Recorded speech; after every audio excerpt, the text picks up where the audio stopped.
Show me your friends and I'll show you your future. How many people listening to this today practice being successful today? Just keep rolling. And to practice success before you're successful. Constant, supervised stress. I've tried a lot of things. Nobody's failed at more things than I have. Just fucking do it. Your parents probably told you, you can be anything you want. But you can't. That's horseshit. You can't. But what you tell them is that you can do anything you want that you have passion for. Because that eliminates most of the crap.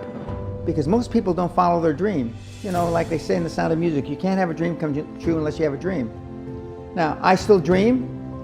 I dream in Technicolor. I say my affirmations and goals every single night. Follow your dream and don't listen to conventional wisdom, no matter what they say, because conventional wisdom is almost always wrong. Almost always wrong. You got to get your hands dirty. Right. And most of the kids don't want to get their hands dirty.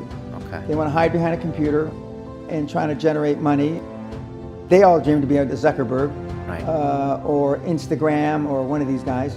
And it's possible, but there's only been maybe 15, 20 guys out of the 10 million that are in the business. But my life changed when I was pretty much a haphazard kid, got in a lot of trouble, got arrested 4 or 5 times, thrown in jail, and this was when my dad's a cop. But then I volunteered for the draft in 1966, at the height of the Vietnam War, and I went to OCS, and that changed my life because it was the really first real high performance thing that I could measure myself against with other people. 2/3 of all Fortune 500 CEOs have one thing in common: military background.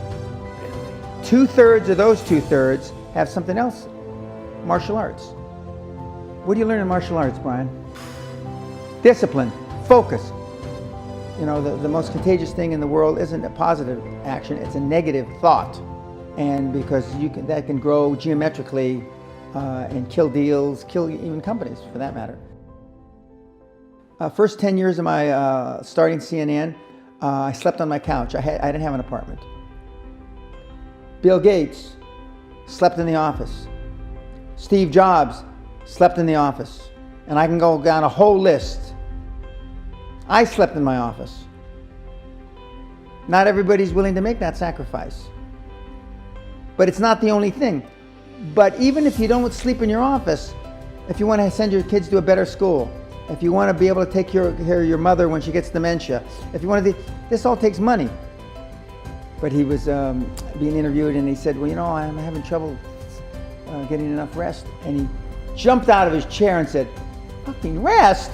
You can sleep when you're 30. And he says, I want somebody that works 28 hours a day and bleeds through his eyeballs. Constant, supervised stress. Constant, supervised stress. What does that mean? It means keep people accountable. I still work, I'm retired, a 60, 70 hour a week. When I was your age, I worked 100, 120 hours a week. Well, you think more work is better? No, more smart work is better. Just because you might work 12 hours a day doesn't mean you're working 12 hours. You're staying busy 12 hours a day. Practice within when you're without. Practice being successful. How many people listening to this today practice being successful today? Go to stores you can't afford. Go hire lawyers you can't afford. I have the same fire and passion the first 5 minutes of the seminar as I do the last 5 minutes of the seminar a week later. Whereas the guys in the audience, the gals in the audience, nobody goes to sleep in my seminars because I kick the chairs out from under you. I have this writing prop that I go around and I smack the desk with, and to practice success before you're successful. Before I had any money, I used to go to the Rolls Royce dealers and sit in the cars and smell the leather, touch the leather, okay? And these days, this is 40 years ago, I went to $1 million houses, and my wife and I would walk through the house, and they'd say, when are your parents getting here, kids? No, we are the buyers. And to get used to it, and that's the reason the council is so effective. The success rate is almost 5 times greater going to the castle, having a butler wait on you, dressing, thinking more of yourself, because self-esteem is the key to high performance. If we feel good about ourselves and we hang around with people, the average of the 5 people that we are mostly around is who we turn out to be. If you went to a good school and you're not successful, go to the alumni deals. I didn't go to a good school. I'm a perfect living example that a lot of trouble as a kid, working class background, my parents, and had no money to begin with, $820. So it's all possible. I devoted myself to feeling successful. I was wearing suits like this before I could afford them. Time costs lives. Fred Smith, who I like a lot, who was a similarly trained officer like I was, he said, when I learned that mistakes weren't causing arms and legs in life and death, making decisions was easy. Similar for me. Nobody that I mentor is going to change my life, but I can change their lives. It's bloody hard to be a high performance person.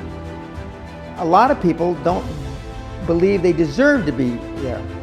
I convince them, and we have these drills, why you belong there.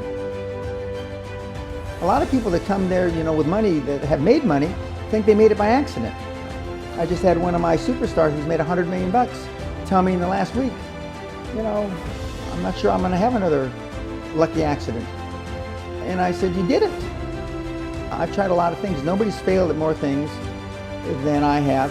And the first 100 million are successes, but I could write a book about failures that'd be, because I've tried a lot of different things. Because failure is just testing.